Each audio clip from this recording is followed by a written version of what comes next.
Hello guys, how are you? Hope you all are doing well. Today I am back with one of the most interesting video. In this video tutorial, we will learn how to change email address on your Facebook in your Android device.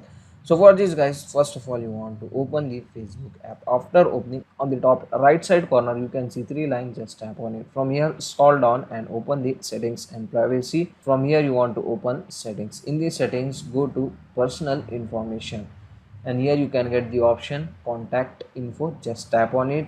First of all you want to add the email address to change your email address, so just tap on add email address. From here you want to enter your new email address and confirm with your password. After that you can get one verification code on your email address. Just open your email and enter the verification code here. After this guys, first of all you want to add the new email address. After adding, now if you want to remove the old email address, now you can easily remove it from your Facebook.